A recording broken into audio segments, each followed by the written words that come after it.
नमस्ते दोस्तों, आज हम सुनेंगे माँ कालिका का रहस्य भाग 2।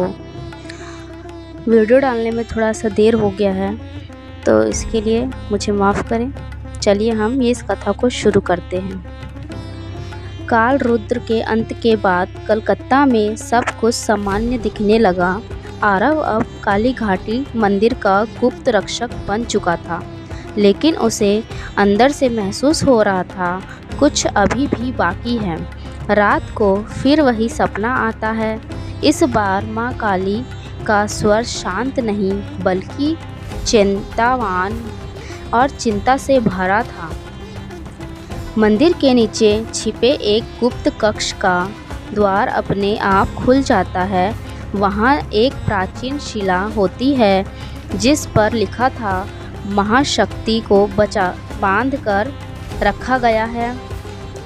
अगर वह टूटी तो संसार बदल जाएगा।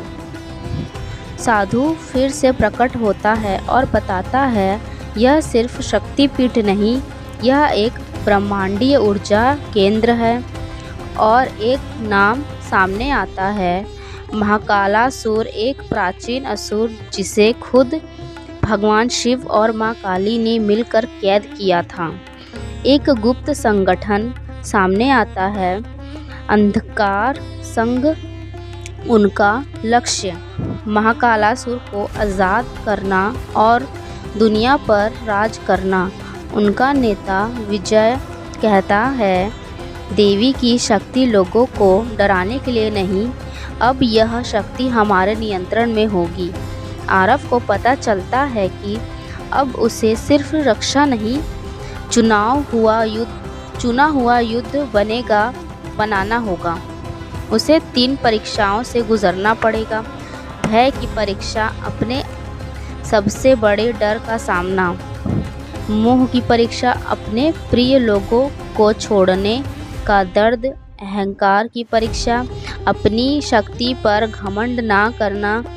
हर परीक्षा में माँ काली अदृश्य रूप में उसका मार्गदर्शन करती है।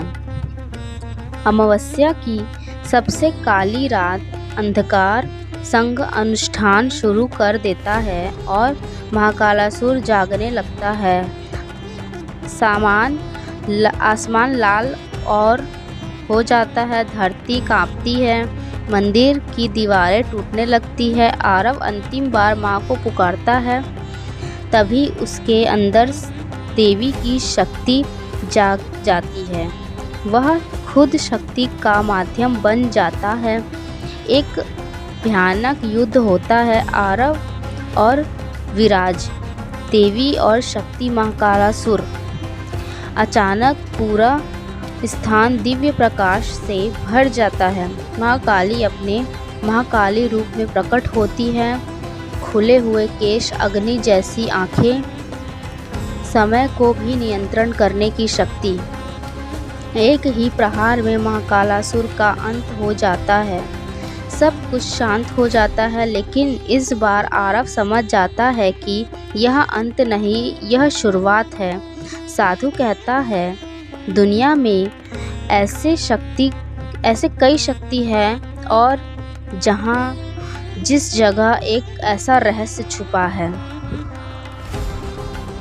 धन्यवाद। इस कथा का 3रा अध्याय सुनने के लिए मेरे चैनल को सब्सक्राइब करें और ज़्यादा से ज़्यादा लाइक करें और शेयर करें। धन्यवाद।